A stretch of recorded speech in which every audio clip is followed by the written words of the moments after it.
Hey, good Tuesday morning, everybody. This is Volquest.com. I'm Eric Kane with Rob Lewis, Austin Price, and Brent Hubbs. Appreciate you guys for being here.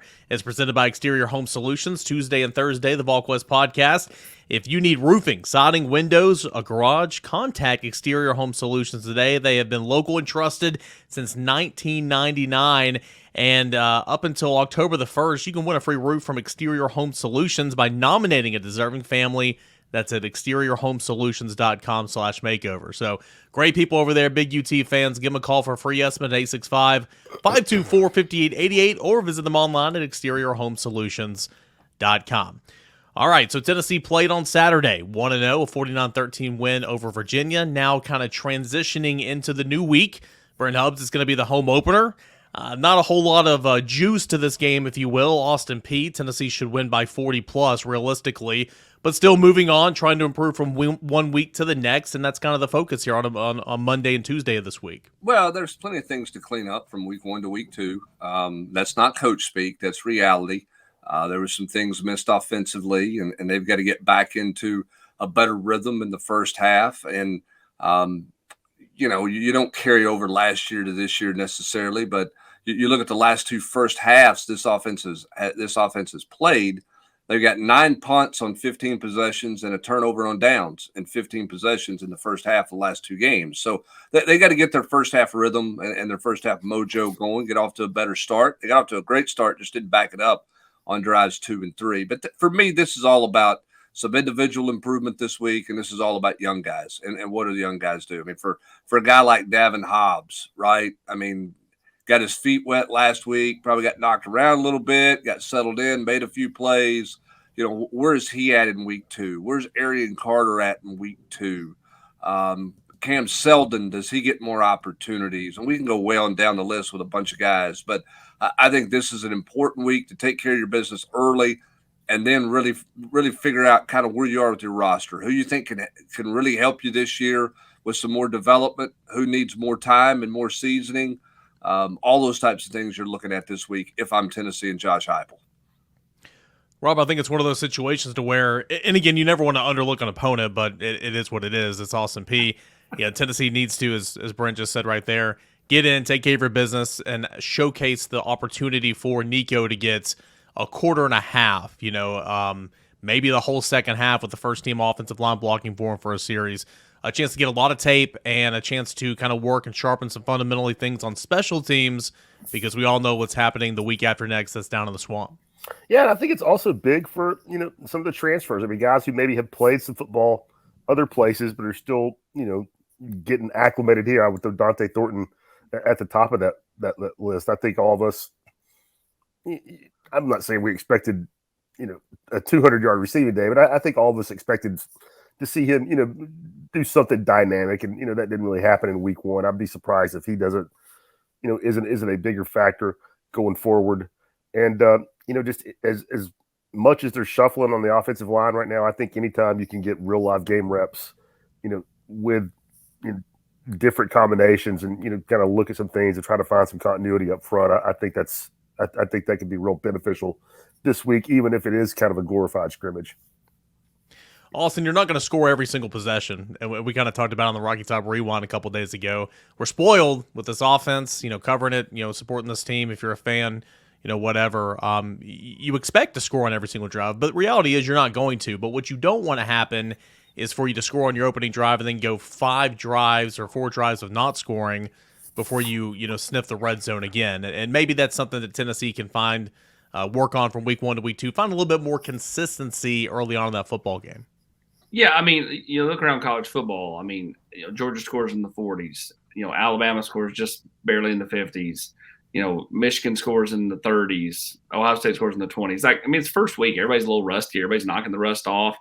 What you want to see is that growth and everybody gets a little bit better and that's across the board. So, offensively, you hope to see better rhythm. Coach Heupel talked about that at the game. Defensively, you hope to see some of those young guys continue to blossom. You'd love to see James Pierce. I'm not saying he's got to get 2 sacks again, but you'd love to see him be as disruptive as he was last week. You'd love to see, as Hub said, Davin Hobbs continue to make plays. And then for me, I'd love to see guys like Elijah Herring, Tyree West, that group of sophomores that I've talked about all off season, see them continue to make more and more plays. Across the board, I think Tennessee, is trying to find its footing, much like everybody else is in college football. And so, I think it's about just, taking what you did last week, which was, I thought, really solid, not your best, but it doesn't need to be your best, really solid, and build on it. Hey, can I ask a one-off here and a little soapbox deal? Yeah. Thanks. I appreciate that. Why, Rob, I'll start with you. I'm being serious. Why is there the notion that in a blowout game, you have to play your starters the first series of the second half? I don't get it. Where did that come from? And why is that?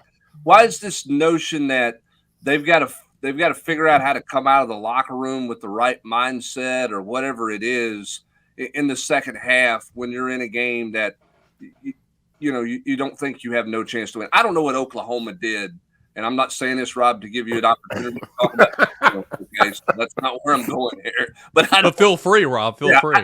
I don't know. Was that Rob's burner account that the tweet where it said how much did Butch lose on this weekend at this point? I'm pretty sure it was. But I don't know if they played their starters to start the second half. But for decades, for forever, it's like, well, they got to get that one. They got to get one series in the second half. Why? Does anybody really know why that's a big deal or why coaches think that's a thing? I don't have an answer for you at all. Because one guy did it and it worked, and it's a copycat deal, more than likely. But how do you know it worked? Like, what does it mean? Why did all of a sudden when Nick Saban shut down practice access that everybody else in college football shut down? It's just copy. I think everybody just copycats. Oh, they played them their first drive. Yeah, let's do it too. I've just always heard mindset. You already mentioned it. It's, mentally coming out of the break, mentally coming out of the locker room at halftime, mentally starting football games. It's all mental. Just kind of what I've always been told. Now, again, there's a big difference in the University of Tennessee or Alabama or whoever in Jefferson County, the Patriots. But I was a part of a football team that was up 28-0 at half and lost a game. So there's some wounds that I've at least experienced in that regard. I'm not saying that'll happen to Tennessee, but we didn't send anybody out there in the third quarter, and then we had to play the fourth quarter because, well, it was a football game again. Okay. Maybe that's happened somewhere along the way. I've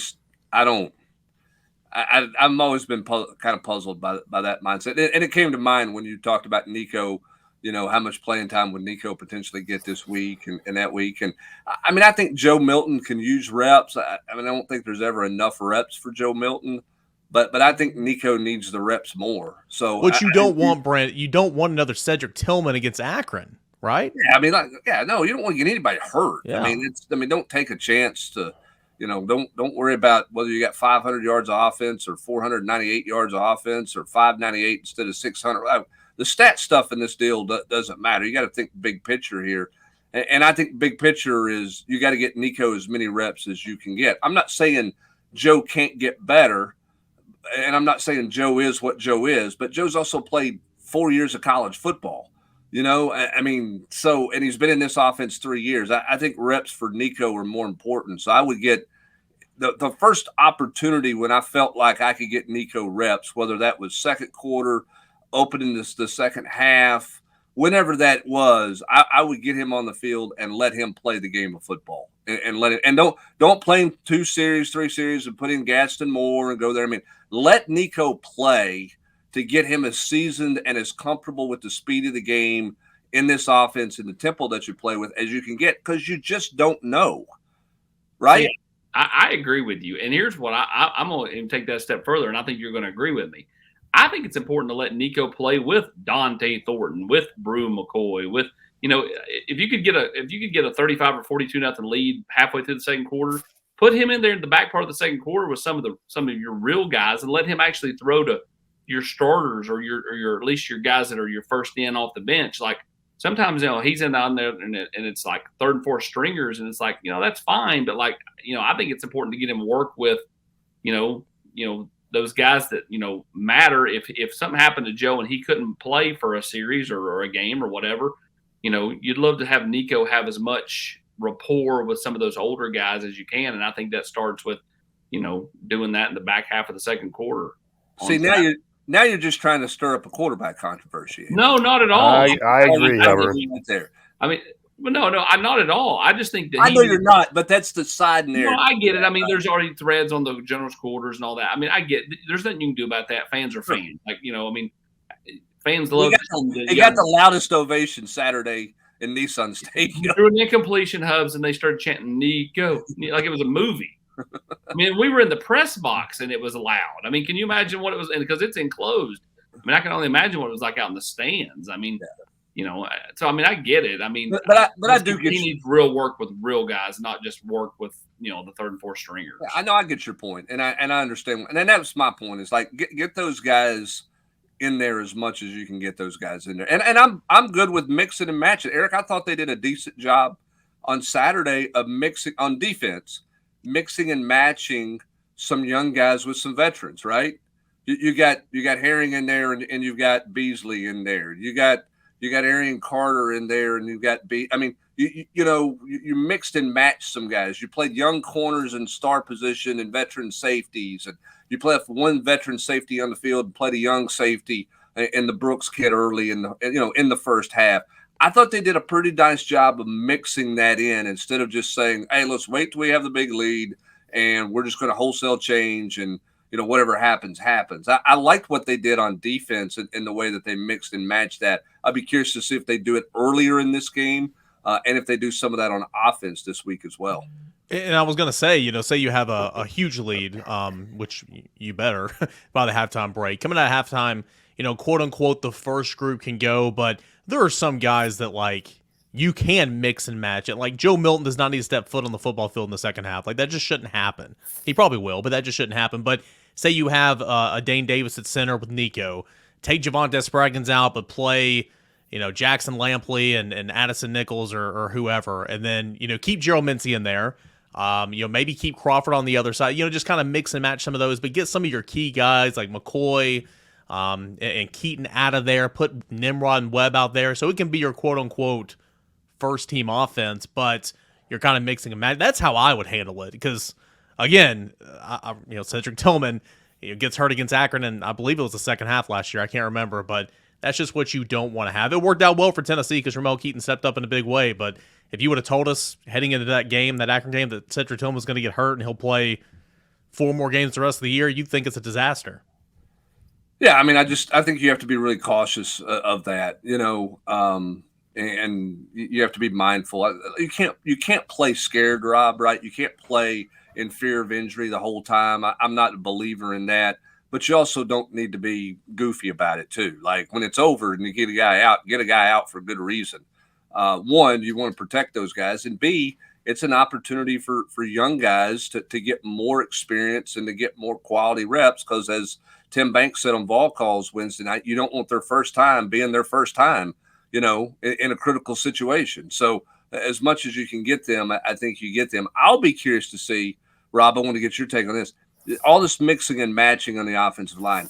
Any chance you put Dane Davis and Ollie Lane together in the offensive interior, and play one of those guys at guard and one at center just to see what that looks like? Or do you think this is more about finding your 7 and kind of whittling down, whatever rotation you're going to have and be done with that? How do you play that if you're Glenn Ellerby? I think I look at a lot of stuff. I mean, this Saturday against Austin Peay, I would certainly, assuming. I mean, do we think Cooper's going to play? I mean, it sounds like, probably not.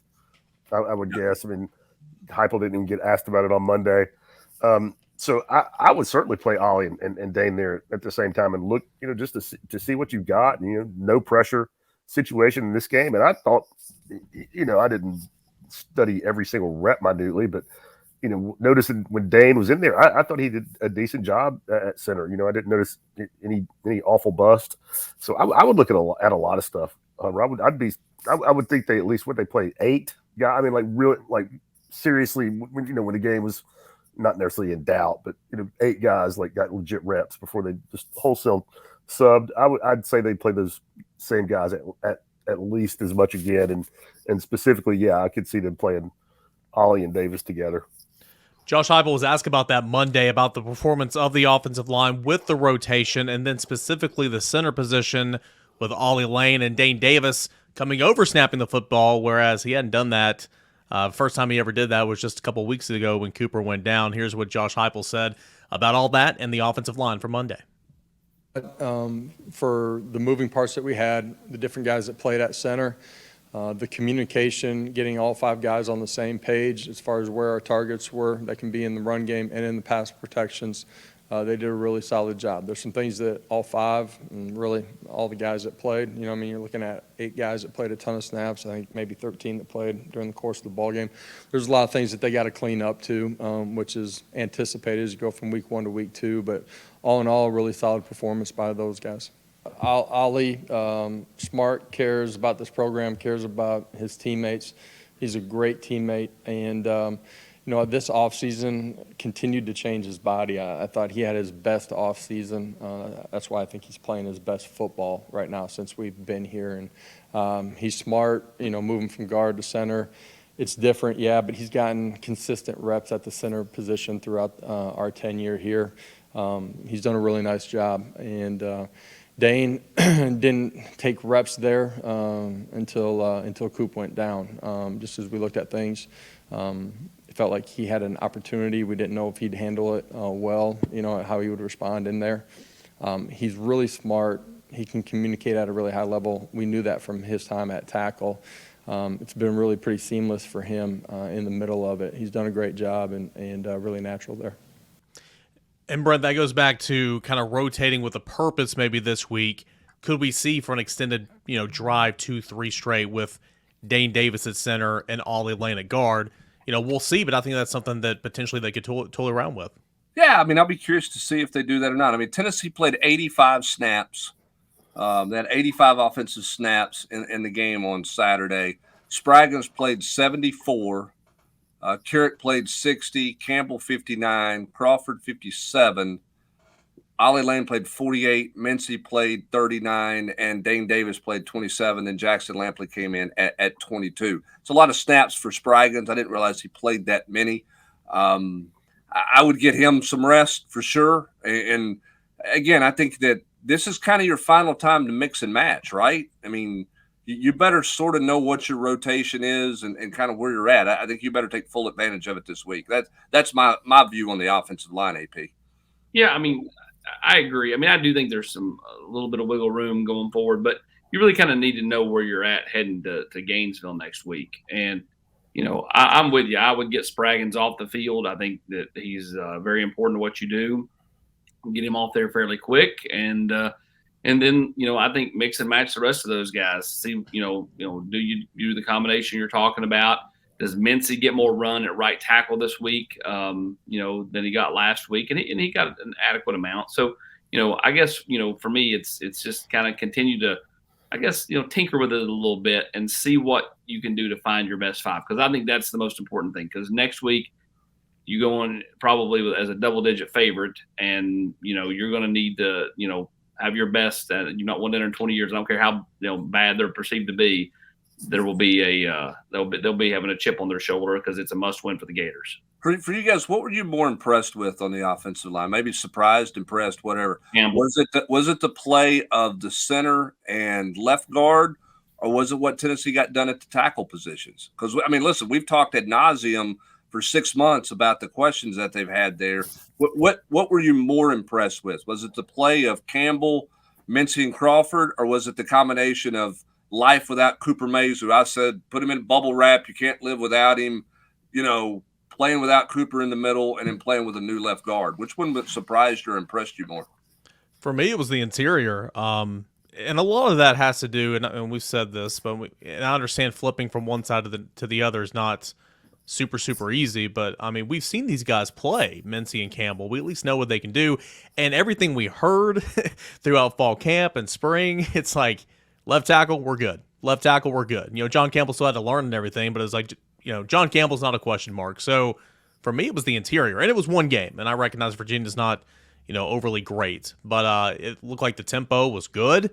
Didn't have a whole lot of procedural penalties. One, you know, was on the sideline, and it looked like Tennessee's offense moved at the pace that you needed it to, and, you know, you almost ran for 300 yards. So for me, Rob, it was definitely the interior, the work of both Lane and Davis at center, and Carrick and Lampley and some of these other guys at guard. I would say the interior, but overall, it would be for me like with Cooper not being there and with them playing 8 different guys, a legit amount of snaps.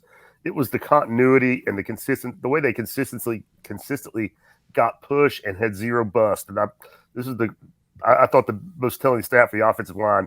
Tennessee didn't have a single negative yardage rushing play on the day. So no TFL. Virginia had 1 sack, but no TFLs in the ground game at all. And with them again, with Cooper not being there, with different guys at different spots, Spraggins was the only guy at right guard who started this season where he ended last season for the team. So for them to be that efficient and to not just give up have any bust that resulted in 3 or 4 yard loss, I thought was big time for them. Brent, is that Ollie right there, or is that a couple years ago? That's Ollie, but that's not Ollie from this year. I was going to say, I can't even tell if that's Ollie or not. That doesn't even look like him. I would assume that's Ollie. It looks like that's Ollie Lane. He has the Celtic tattoo covered up by the white. That's why we don't recognize him. Again, I think those guys. For me, I guess I was a little more impressed with Campbell than I thought he would be. I kind of feel like they were okay at left guard. Not sure that they were good enough. I left that game Saturday, AP, thinking they're going to be all right at tackle. And maybe I should have felt that way going in, but I left there feeling much better about tackle, whereas I still feel like I'm not sure what they're going to look like at left guard when they get Cooper Mays back. Kind of what does that look like? To me, is still in flux. I'm not flux with them at tackle. John Campbell's a left tackle. They're going to split reps with Mincy and Crawford on the right side, just like they did with them on the left side last year, because that's kind of what they are. Yeah, I wasn't super worried about him at tackle. I thought there were some unknowns. What would Campbell look like? He looked really good, looked better than I thought he would, and I thought he'd be fine. But again, it's one game, small sample size. It's Virginia; they're not very good, but they did what they needed to do. I still think the biggest question mark is left guard. I don't think it's close. I was never super worried about tackle because, again, as you just pointed out, Crawford and Mincy, they were the ones splitting time at left tackle a year ago. And, they held up fine with Darnell on the other side. And then you had John Campbell in on the left side this year, and they flipped to the right. So I was never super worried about right tackle but the left guard spot, I think, is still a touch worrisome. I don't buy into the whole PFF stats a whole lot because I think they don't know what the blocking assignment is a lot of times when they're doing grades. But, Carrick, grading out at 47, even if you said, okay, that was low because they don't know what they're grading, he still graded out really, really low. Like, I think you've got to figure out what your best 5 is. Even, with Cooper not back, I think, as you pointed out a minute ago, look at all options. What did Josh Heupel have to say about Joe Milton? What did Josh Heupel have to say about his kickoffs out of bounds and about specialist D. Williams? All that and more, plus looking ahead to Austin Peay and the home opener that's coming up next right here on the Volquest podcast. I want to give a quick shout out to Bird Dogs. Bird Dogs stretch khaki shorts designed to fit slimmer through the thigh and leg. They do the same exact thing that Lululemon does, but the fit is way better. The fit's better because regular shorts, they come from stiff, restricting cotton, but Bird Dogs fixed that issue by inventing a cloud knit fabric that looks just like khaki, but it stretches, so you have a way slimmer fit without having to sacrifice movement. And Bird Dogs also uses an anti-stink sweat wicking fabric that keeps you cool and dry all day long. Versatility. That's why I like Bird Dogs. A couple pair of slacks, some shorts. You can go to cover a football game. You can go to church. Whatever the occasion is, you look good, you feel good, and that's all thanks to Bird Dogs. So I encourage you to go to birddogs.com. You see the website right there. Easy to use website if you're looking at us, if you're watching us on YouTube right now. But when you go to birddogs.com, enter the promo code VQ, and you're going to get a free, let's check my notes here, a free Bird Dogs Hydro Flask water bottle. Again, that is a free Bird Dogs Hydro Flask water bottle if you enter the promo code VQ at birddogs.com. Again, birddogs.com, promo code VQ, and you're going to get a free water bottle. So take advantage of this deal. Check out birddogs.com today, and we promise you won't want to take those off. More of the Volquest podcast coming up next. A big thanks to Exterior Home Solutions, as always. Nominate a family that you think is deserving of an exterior home makeover. A gift from your friends at Exterior Home Solutions. Welcome back into the Volquest podcast here on this Tuesday morning. Tennessee, a 49-13 winner over Virginia, so a lot of recap of that, of course. And normally we'd be, running ahead, looking ahead to the weekend, and still doing that with Austin Peay. A lot of things to be excited about with the home opener. Quickly, we can go around the room real quick. We don't have to spend a whole lot of time about it because I particularly don't care. But Rob, what do you think about those Smoky Grays coming up this weekend? I'm fine with them. I don't get all bent out of shape like some fans do. I'll probably, with the gun in my head, would prefer the classics, but I don't. It doesn't raise my temperature, and I think these actually look pretty good. I like the orange shoulder boards quite a bit. These look better than what's in the store, in my opinion. And I think maybe it's, because you put them in shoulder pads and everything. I guess I went into it. I knew they were coming. I went into it with low expectations, and so they were better than I thought. So thus, I didn't think they were that bad. Again, it's a one-off. I know what Hubs is going to say. Why didn't they just wear the ones they wore in 04 if they're going to honor Condridge Holloway? But I guess it's a new spin with a wrinkle of yesteryear. I don't know. I'm kind of indifferent to it. I don't think they're atrocious by any stretch of the imagination. They're good, not great.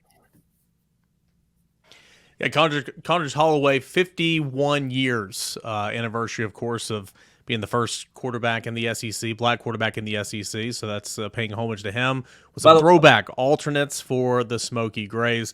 What about Joe Milton, quarterback currently here for the University of Tennessee? What did he look like? What did Josh Heupel think about his decision-making and his eyes? Short and sweet, but Josh Heupel did comment on Joe Milton Monday at his press conference.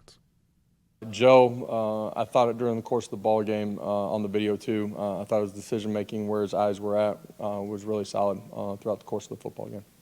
I think in the first half, Brent, he had a couple of throws that obviously he'd want to have back, and Josh Heupel referenced that. He had one series that was pretty bad. Receivers, I don't think, helped him out an awful lot. Second half, they were winning big, a lot of easy throws for him. But I thought he was overall solid, room to grow, and he kind of echoed those thoughts after the game on Saturday. Yeah, no doubt. My question, and the reason I asked that to Josh Heupel, was I don't have an all-22 view when I rewatch the game, so I don't know if he missed a bunch of open guys. That's why I was asking about his eyes. Look, we know his eyes were good on the touchdown to Dylan Sampson on the first drive because he got to his third read on that play, which was really good. I just was curious to see, did he miss multiple open guys? Did he miss one? I mean, everybody's going to miss one, right? It's just like on the Nico play. Everybody's talking about he escaped the pocket, threw it back across his body. It was a really good play. And then you see the video when Dante Thornton's down there with nobody around him. And that's, I'm not criticizing Nico. He's a freshman. That's the first time. I just wonder how many plays, and did Joe have many plays where he missed somebody who was, running wide open, which is going to happen. I mean, Hendren missed guys who were running wide open. It's always going to happen. That's why I was curious to see where Josh Heupel thought his eyes were after he watched the tape, because we know Joe felt like his eyes were in pretty good shape and that he made good decisions in terms of where to throw the ball to. Solid start, plenty of room to grow. Got to use this week the right week, and then all eyes will be on how he handles that trip to his home state to take on Florida. 5 receptions for, I think it was about 36 yards. Obviously, that touchdown. Running backs active in the passing game. Rob, could this be kind of an extension of Joe Milton, whereas maybe when Hendon would take off, but Joe took off a couple of times, set up in the pocket and took what was given to him, and that was good to see. But running backs a little active in the passing game in week 1. Yeah, it was, and that's something that I've kind of always felt like would be a bigger part of Heupel's offense, but it hasn't been. And I hadn't thought about that, Eric, but I think you make a good point, or at least it's interesting to speculate. Will that be, how Joe kind of impacts the game, not necessarily with his legs, but in a way like Hendon did to get it to guys on the perimeter. And it's, I don't know, mystery is probably too strong of a word, but I think Tennessee's, the backs that they've got, Sampson, Jabari, Jalen, to me, they have the skill set to where they would be, valuable, out there, third down guys, guys that you're looking for in the flat. So I've always kind of been a little surprised that they haven't been utilized more. I thought it'd be more of a part of the offense, but I guess Jabari had 3 catches the other day. Dylan had the 1 touchdown. So Jalen had a couple. So I would say getting it to them maybe a little bit more. And I think these guys, I think they should get it to them more. I think all 3 of those guys are really good space. Co-offensive player of the week, Joe Milton. Tyler Barron also picking up co-defensive lineman of the week, or actually defensive lineman of the week outright for their performances in week 1. Austin, you ask, and we'll give it a listen and a watch here, but you ask about D. Williams. Maybe if he didn't fumble, he'd be special teams player of the week, but super dynamic, couple really nice returns, and also the kickoffs out of bounds. Here's what Josh Heupel had to say about his specialists from week 1 and where they can grow. Special with the ball in his hands, but he's going to continue to work at the corner spot and obviously be heavily active in our return game. Thought he did a really nice job throughout the course of the day. I thought the way that he responded after something not going his way showed maturity and actually pointed that out to the team after the ball game and did that again today.